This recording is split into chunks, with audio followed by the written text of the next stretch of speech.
Students, इस video के अंदर हम करेंगे वैलेंसी का टॉपिक। वैलेंसी में बच्चों को ज़्यादातर डाउट रहता है कैसे वैलेंसी निकालते हैं, तो डाउट क्लियर हो जाएगा आपका ये वीडियो देखेंगे तो आप। तो देखिए वैलेंसी कैसे फाइंड आउट करते हैं। वैलेंसी निकालने के लिए आपको पहले एटॉमिक नंबर लर्न होने जरूरी है। आपको एटॉमिक नंबर पता होना चाहिए। जैसे कि मैं आपसे पूछती हूँ कार्बन, तो आपको पता होना चाहिए कार्बन किस नंबर पे आता है, 6 नंबर है उसका एटॉमिक नंबर। तो हमें किसी भी अगर एलिमेंट की वैलेंसी निकालनी है, किसी भी एटम की वैलेंसी निकालनी है, तो उसके लिए हमें किस चीज़ का पता होना चाहिए, उसके एटॉमिक नंबर का। हम पहले यहाँ पे फर्स्ट 10 एलिमेंट्स की वैलेंसी निकालेंगे, उसके बाद करेंगे नेक्स्ट एलिमेंट की। जैसे मैंने यहाँ पे लिख दिया 1, एटॉमिक नंबर 1, 2, 3, 4, 5, 6, 7, 8, 9, 10। मैंने 10 एलिमेंट्स लिख दिए यहाँ पे, एटॉमिक नंबर लिख दिया यहाँ पे। अभी मैं लिख रही हूँ सिंबल। हाइड्रोजन हमारा फर्स्ट एलिमेंट है, सिंबल क्या है हाइड्रोजन का? H। क्या है सिंबल? H। हाइड्रोजन। हीलियम के लिए क्या है? He। लिथियम थर्ड नंबर पे, तीसरा एटॉमिक नंबर किस एलिमेंट का? लिथियम का। 4 नंबर पे बेरिलियम, 5 नंबर पे है बोरोन, 6 नंबर पे है कार्बन, 7 नंबर पे है नाइट्रोजन, 8 नंबर पे है ऑक्सीजन, 9 नंबर पे है फ्लोरीन और 10 नंबर पे है नियोन। हमने 10 एलिमेंट्स को लिख लिए हैं, सिंबल पता है हमें, एटॉमिक नंबर पता है। अभी हमें क्या निकालनी है? वैलेंसी। पहले वैलेंसी की डेफिनेशन देखिए होती क्या है? Combining capacity. किसकी कंबाइनिंग कैपेसिटी? किसी भी एलिमेंट की, कि एलिमेंट कितने बॉन्ड बना सकता है, कितने दूसरे एटम से वो जुड़ सकता है, उसको हम क्या बोलते हैं? वैलेंसी। तो देखिए हमारे एक साइंटिस्ट थे बोहर। बोहर ने हमें वैलेंसी के कंसेप्ट के बारे में बताया कि कैसे हम वैलेंसी निकाल सकते हैं। बोहर ने क्या बोला, जैसे कि एक एटम है, एटम के सेंटर के अंदर होता है न्यूक्लियस, और न्यूक्लियस के अंदर होते हैं प्रोटॉन्स एंड न्यूट्रॉन्स, और इलेक्ट्रॉन्स क्या करते हैं? बाहर शेल्स के अंदर घूमते हैं। जैसे कि इस शेल को इन्होंने नाम दिया के शेल, सबसे पहले शेल को, उसके बाद एल शेल, उसके बाद एम शेल। तो इस तरह से यहाँ पे जो शेल्स हैं, शेल्स के अंदर हम किसको मूवमेंट दिखाएंगे? यहाँ पे इलेक्ट्रॉन्स की मूवमेंट। ये क्या है? न्यूक्लियस जो सेंटर के अंदर है, क्या बोलते हैं इसको? न्यूक्लियस। और ये क्या है? हमारे शेल्स। जो हमने सर्कुलर ऑर्बिट बनाए हैं वो क्या है? शेल्स हैं। तो इन्होंने एक फॉर्मूला दिया हमें कि किस शेल में कितने इलेक्ट्रॉन घूम सकते हैं। फॉर्मूला क्या है? 2n²।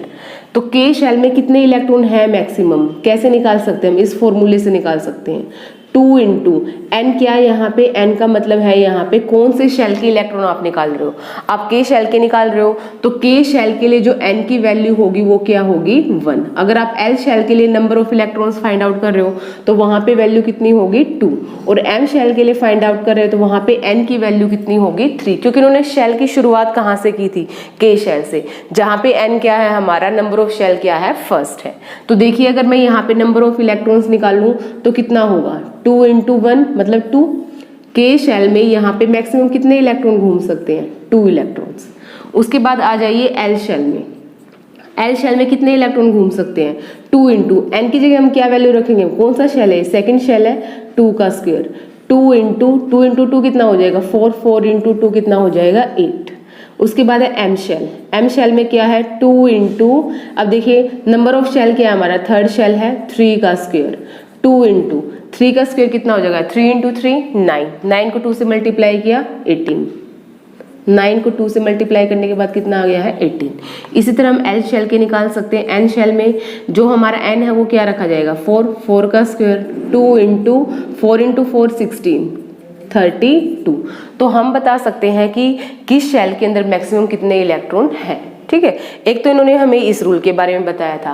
दूसरे इन्होंने क्या बोला था बोहर मॉडल ने, कि जब तक हमारा फर्स्ट शेल कंप्लीट नहीं होगा, जब तक 2 इलेक्ट्रॉन इसके कंप्लीट नहीं होंगे, तब तक हम नेक्स्ट शेल के अंदर इलेक्ट्रॉन फिल नहीं कर सकते। ये था सेकंड रूल इनका, कि जब तक फर्स्ट शेल कंप्लीट नहीं होगा नेक्स्ट शेल में आप इलेक्ट्रॉन नहीं डाल सकते हो। एक जो इनका मोस्ट इंपॉर्टेंट रूल था ऑक्टेट रूल। ऑक्टेट रूल के अकॉर्डिंग इन्होंने क्या बोला, अगर कोई भी एलिमेंट है उसका जो बाहर वाला शेल है, बाहर वाले शेल में मैक्सिमम हम कितने इलेक्ट्रॉन रख सकते हैं? 8 इलेक्ट्रॉन। कितने इलेक्ट्रॉन? 8 इलेक्ट्रॉन। किसके अंदर? आउटर मोस्ट शेल के अंदर। कोई भी एलिमेंट है, कोई भी एटम है, अगर उसका आउटर मोस्ट शेल होगा तो वहां पे हम 8 से ज्यादा इलेक्ट्रॉन नहीं रख सकते। अगर आपको ये कंसेप्ट समझ में आ गया है तो आप आराम से वैलेंसी फाइंड आउट कर सकते हैं। ठीक है, अब देखिए हम बात करते हैं यहाँ पे फर्स्ट एलिमेंट जिसका नाम है हाइड्रोजन। क्या नाम है यहाँ पे? हाइड्रोजन। तो हाइड्रोजन में देखिए क्या है, हाइड्रोजन में अगर हम यहाँ पे शेल्स में लिखे, वैलेंसी को ऊपर लिख देते हैं यहाँ पे वैलेंसी। अगर हम शेल्स की बात करें, हाइड्रोजन में एक ही शेल होगा। हाइड्रोजन में कितने शेल होंगे? एक ही शेल होगा, और एक शेल में इसके अंदर कितना एटॉमिक नंबर? 1 ही एटॉमिक नंबर है, और इसके अंदर जितने प्रोटॉन है उतने ही क्या है? इलेक्ट्रॉन है। इन सभी एलिमेंट्स में अगर इनके ऊपर कोई पॉजिटिव नेगेटिव चार्ज नहीं है तो इसका मतलब है जितने यहाँ पे प्रोटॉन है उतने ही यहाँ पे क्या है? इलेक्ट्रॉन्स है। ठीक है, हमें यहाँ पे अभी इलेक्ट्रॉन का डिस्ट्रीब्यूशन करना है। तो देखिए के शेल में एक इलेक्ट्रॉन है हाइड्रोजन के पास, ठीक है, एटॉमिक नंबर 1 है, मतलब एक प्रोटॉन है, एक ही क्या है? इलेक्ट्रॉन है। तो एक इलेक्ट्रॉन यहाँ पे आ जाएगा इसका के शेल में। तो हाइड्रोजन क्या कर सकता है? हाइड्रोजन देखिए चाहे तो एक इलेक्ट्रॉन को दे दे, ठीक है, या फिर एक इलेक्ट्रॉन को ले ले, इसका डबलेट पूरा हो जाएगा, क्योंकि के शेल में मैक्सिमम कितने इलेक्ट्रॉन आए थे? अभी हमने कैलकुलेट किया था 2। एल शेल में मैक्सिमम कितने थे? 8। एम शेल में कितने थे? 18। ठीक है, तो ये क्या कर सकता है? एक इलेक्ट्रॉन को चाहे दे दे या फिर एक इलेक्ट्रॉन को ले ले। तो इसकी वैलेंसी कितनी होगी हमारी? 1। तो हाइड्रोजन की वैलेंसी क्या है? यहाँ पे लिख देते हैं हम, हाइड्रोजन की वैलेंसी कितनी आ गई है? 1, क्योंकि ये चाहे तो एक इलेक्ट्रॉन दे सकता है या फिर एक इलेक्ट्रॉन ले सकता है, क्योंकि ये मैक्सिमम कितने कंप्लीट कर सकता है? के शेल के अंदर 2 इलेक्ट्रॉन। उसके बाद आ जाइए हीलियम पे। हीलियम का एटॉमिक नंबर कितना है? 2 है। यहाँ पे करके देखते हैं हम हीलियम के लिए के शेल, एल शेल। देखिए क्या हीलियम को एल शेल की जरूरत है या नहीं है? कितने एटम है? कितने इलेक्ट्रॉन्स है? 2 इलेक्ट्रॉन है, और 2 के 2 इलेक्ट्रॉन कहाँ आ जाएंगे? के शेल में, क्योंकि एल शेल में जाने की जरूरत ही नहीं है। के शेल ही जब तक कंप्लीट नहीं होगा तब तक हम एल शेल में नहीं जा सकते। तो यहाँ पे हीलियम क्या करेगा? इसका जो शेल है वो कंप्लीट है, क्या इसको किसी के साथ बॉन्ड बनाने की जरूरत है? ये बॉन्ड कब बनता है? जब यहाँ पे इलेक्ट्रॉन्स की कमी हो, ठीक है, जब इसको इलेक्ट्रॉन लेने पड़ेंगे तभी तो बॉन्ड बनाएगा ना। ये इसके पास 2 के 2 इलेक्ट्रॉन कंप्लीट है, के शेल में 2 आ सकते हैं, 2 के 2 कंप्लीट है, तो इसको ना तो इलेक्ट्रॉन लेने की जरूरत है ना इसको इलेक्ट्रॉन देने की जरूरत है। इसका डबलेट कंप्लीट है, तो यहाँ पे जो इसकी वैलेंसी होगी वो कितनी हो जाएगी? यहाँ पे 0। समझ में आया? 0 क्यों होगी? क्योंकि इसने क्या करना है, ना तो इसको इलेक्ट्रॉन देने हैं ना इसको इलेक्ट्रॉन लेने हैं। ये स्टेबल है और स्टेबल में ही रहेगा, ये ना कुछ देगा ना किसी से कुछ लेगा। तो हीलियम की वैलेंसी कितनी हो गई हमारे पास? 0। उसके बाद है लिथियम। लिथियम की देखिए कैसे निकलेंगे हम? लिथियम एटॉमिक नंबर कितना है लिथियम का? 3 है। तो K shell, L shell, 2 electron, total कितने इलेक्ट्रॉन है लिथियम के पास? 3 इलेक्ट्रॉन है। 2 इलेक्ट्रॉन आ गए हैं के शेल के अंदर, बाकी 1 इलेक्ट्रॉन बचा, वो आ गया हमारे किस शेल के अंदर? एल शेल के अंदर। 1 इलेक्ट्रॉन बचा था वो किसके अंदर आ गया है? एल शेल के अंदर। तो लिथियम क्या करेगा? अगर ये अपना 1 इलेक्ट्रॉन दे दे तो 1 इलेक्ट्रॉन देने के बाद क्या होगा? इसके पास 2 ही इलेक्ट्रॉन बचेंगे के शेल में। स्टेबल हो गया ना, क्योंकि के में 2 आ सकते हैं, 2 ही है, और एल में कितने आ सकते हैं? मैक्सिमम 8 इलेक्ट्रॉन आ सकते हैं। तो 7 लेगा वो बहुत मुश्किल हो जाएगा इसके लिए। तो ये क्या करता है? अपना 1 इलेक्ट्रॉन डोनेट कर देता है। इसलिए जो लिथियम की वैलेंसी है वो क्या है? 1 है, क्योंकि 1 इलेक्ट्रॉन को क्या कर सकता है? ये डोनेट कर सकता है। तो लिथियम की वैलेंसी कितनी आई हमारे पास? 1। उसके बाद नेक्स्ट बेरिलियम।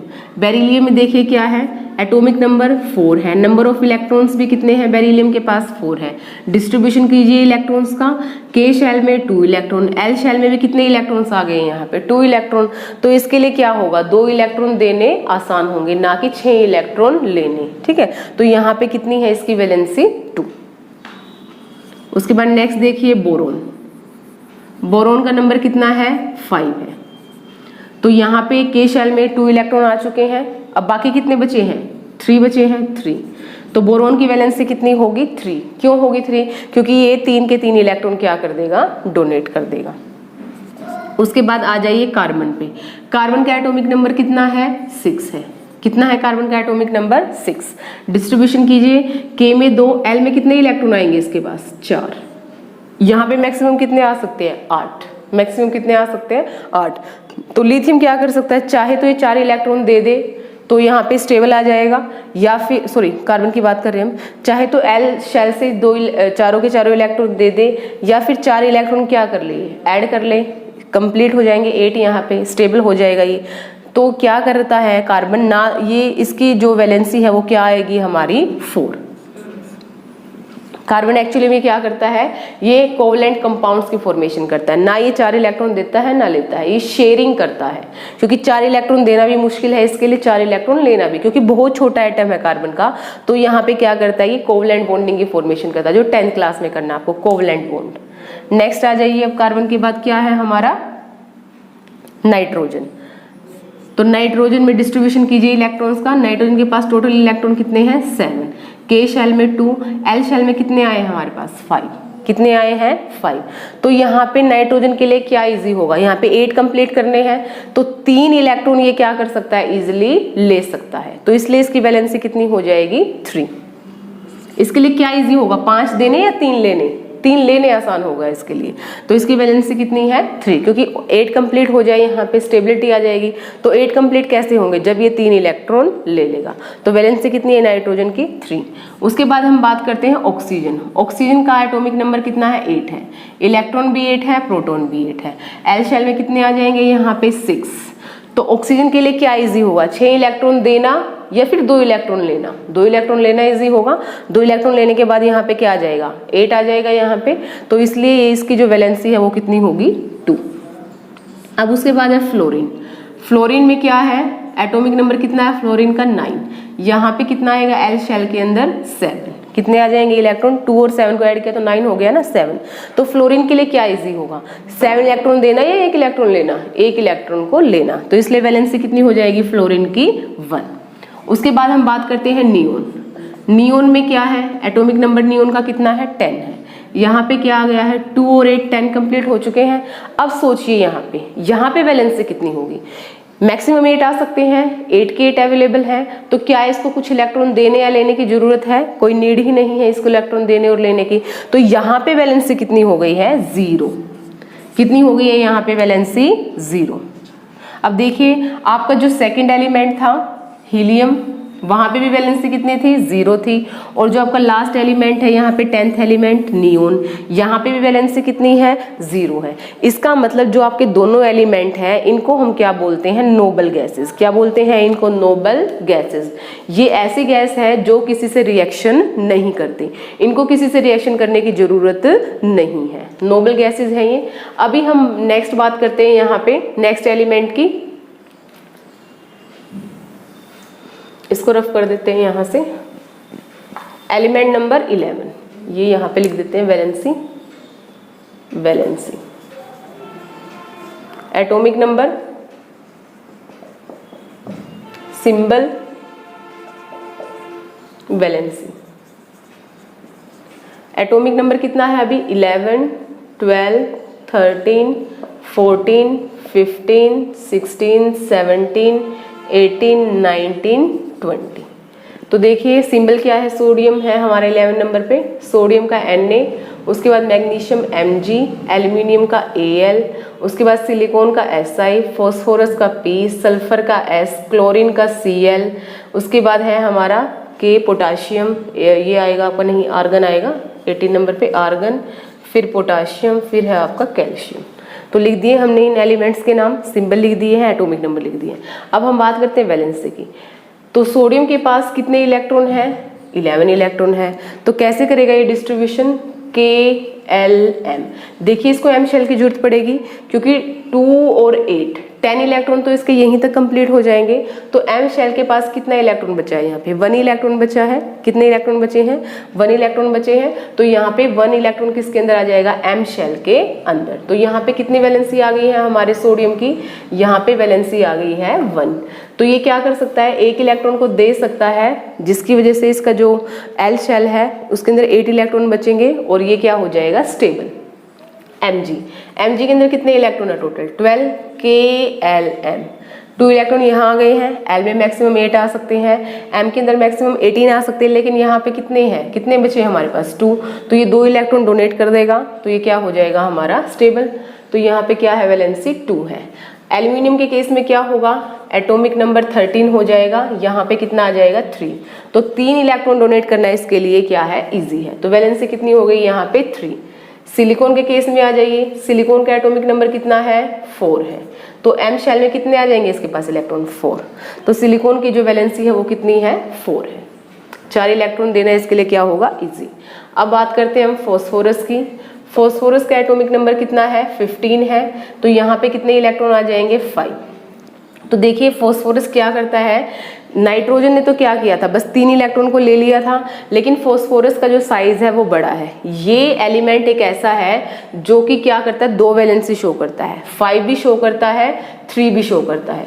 इसका मतलब क्या है, ये 5 इलेक्ट्रॉन भी डोनेट कर सकता है यहाँ से, और 3 इलेक्ट्रॉन ये ऐड भी कर सकता है। यहाँ पे 8 कंप्लीट करना है तो 3 ऐड कर लेगा। अगर यहाँ से 5 के 5 को हटाना है तो 5 हटा देगा। ये इसका क्या आ जाएगा, ऑक्टेट स्टेबल आ जाएगा, एल शेल वाला। अब आ जाइए सल्फर पे। सल्फर का एटॉमिक नंबर कितना है? 16 है। तो यहाँ पे कितने एलिमेंट एम शेल में कितने इलेक्ट्रॉन्स बचे हैं? 6 हैं। तो ये क्या करेगा, 2 इलेक्ट्रॉन ऐड कर लेगा, ऑक्टेट कंप्लीट हो जाएगा। तो यहाँ पे जो वैलेंसी है वो कितनी आ जाएगी? 2। अब बात करते हैं हम क्लोरीन की। Cl एटॉमिक नंबर कितना है? 17 है। तो यहाँ पे क्या आ जाएगा? 7। ये क्या करेगा, 1 इलेक्ट्रॉन को क्या कर देगा, ऐड कर लेगा, 8 कंप्लीट हो जाएंगे यहाँ पे। तो यहाँ पे कितना आ जाएगा हमारी वैलेंसी? 1। उसके बाद है आर्गन। आर्गन का एटॉमिक नंबर कितना है? 18 है। एम शेल में कितने इलेक्ट्रॉन आएंगे यहाँ पे? 2, 8 और 8। अब यहाँ पे देखिए वैलेंसी क्या होगी, क्या यहाँ पे वैलेंसी 0 होगी? क्यों होगी पता ही है आपको, एम शेल जो बाहर वाला शेल है, वैसे तो आपको पता है एम शेल में 18 इलेक्ट्रॉन आ सकते हैं, लेकिन जो ऑक्टेट रूल है उसके अकॉर्डिंग क्या है, एम शेल के अंदर जो आउटर मोस्ट शेल है, चाहे वो कोई भी शेल हो, वहां पे हम 8 इलेक्ट्रॉन से ज्यादा नहीं रख सकते अगर वो आउटर मोस्ट है तो यहाँ पे आउटर मोस्ट है, 8 से ज्यादा हम नहीं रख पाएंगे, और 8 ही है यहाँ पे। तो यहाँ पे वैलेंसी कितनी आ जाएगी हमारी? 0। तो हम बोल सकते हैं आर्गन भी क्या है, एक नोबल गैस है। अब उसके बाद पोटाशियम पे आ जाइए। पोटाशियम का एटॉमिक नंबर कितना है? 19 है। कितना है एटॉमिक नंबर? 19। तो एम शेल के अंदर कितने इलेक्ट्रॉन आएंगे यहाँ पे? 9। अब देखो अगर मैंने यहाँ पे 9 लिखा तो मैंने बाहर का शेल देखा, तो बाहर का शेल क्या है? वैलेंस शेल बोलते हैं बाहर वाले शेल को। टोटल कितने इलेक्ट्रॉन है यहाँ पे? 9। लेकिन बोहर के रूल के अकॉर्डिंग हम यहाँ पे 9 इलेक्ट्रॉन नहीं रख सकते। आउटर मोस्ट शेल में कभी भी 8 से ज्यादा इलेक्ट्रॉन नहीं रखे जा सकते। तो यहाँ पे कितने इलेक्ट्रॉन रखे जाएंगे? 8। अब बाकी जो हमारा 1 इलेक्ट्रॉन बचा वो कौन से शेल में चला जाएगा? एन शेल में। तो इसलिए यहाँ पे क्या होगी, ये 1 इलेक्ट्रॉन आराम से दे सकता है। तो पोटेशियम की वैलेंसी कितनी होगी? 1। अब आ जाइए कैल्शियम की। कैल्शियम की क्या है, एटॉमिक नंबर कितना है कैल्शियम का? 20 है। तो यहाँ पे सेम हमारे पास क्या आएगा? 10 आता अगर हम इलेक्ट्रॉन को डिस्ट्रीब्यूट करते। लेकिन आपको पता है कि बाहर वाले शेल में 8 से ज़्यादा इलेक्ट्रॉन नहीं रखे जा सकते। तो यहाँ पे हम कितने रख सकते हैं? 8। अब बाकी जो बचे हैं वो हमें किस शेल में डालने पड़ेंगे? एन शेल में। तो एन शेल से 2 इलेक्ट्रॉन आसानी से जा सकते हैं। तो इसलिए यहाँ पे वैलेंसी कितनी है? 2 है। कैल्शियम की वैलेंसी कितनी है? यहाँ पे 2 है। तो यहाँ पे हमने सीखा अभी वैलेंसी निकालना। वैलेंसी निकालने के लिए क्या है, आपको देखना है कि कब स्टेबिलिटी आ सकती है। एक और रूल है आपका वैलेंसी निकालने के लिए, जब तक आपके इलेक्ट्रॉन बाहर वाले शेल में अगर 4 इलेक्ट्रॉन है तो सेम की सेम वैलेंसी लिखी जाती है आपकी। जैसे ही 4 से ज्यादा इलेक्ट्रॉन हो गए, जैसे कि यहाँ पे हो गए थे हमारे पास एल शेल के अंदर 5 इलेक्ट्रॉन हो गए थे, तो वहां पे हम क्या करते हैं? 8 में से माइनस कर देते हैं। कितने में से माइनस करते हैं? 8। जैसे कि यहाँ पे 5 हो गए थे तो 8 में से हमने कितने माइनस किए? वहां पे 5 माइनस किया तो कितना आ गया हमारे पास? यहाँ पे 3। ठीक है। तो 8 में से 6 माइनस किए तो यहाँ पे कितना आ गया? 2। 8 में से हमने 7 माइनस किए तो 1। 8 में से हमने 8 माइनस किए तो कितना आ गया हमारे पास? वैलेंसी 0। लेकिन जो बेसिक आपका था वो वही था आपका कि कैसे इलेक्ट्रॉन का डिस्ट्रीब्यूशन किया जाए, कैसे हम वैलेंसी फाइंड आउट करें। और एक चीज आप देखिए अब यहाँ पे क्या कॉमन है कि जो वैलेंसी है वो कैसे चल रही है। पहले स्टार्टिंग में 1 0, 0 के बाद क्या? 0 1 2 3 4, 4 के बाद फिर क्या है? 3 2 1 0। मतलब 0 से शुरू हुए फिर 4 तक चले, फिर दोबारा हम कहाँ पे पहुंच गए? 0 पे। फिर 1 से शुरू होंगे 1 2 3 4 5, यहाँ पे 3 भी है, पता ही है आपको, 2 वैलेंसी होती है। फिर दोबारा से क्या आपका 2 1, देखिए यहाँ पे 4 के बाद 3 2 1 0 1 2, क्योंकि आपकी जो मैक्सिमम वैलेंसी है वो कितनी हो सकती है? आपकी 5। फॉस्फोरस के केस में नहीं तो आपकी वैलेंसी क्या होती है? Maximum 4 valency. ठीक है। तो ये था आपका कि कैसे हम वैलेंसी निकाल सकते हैं।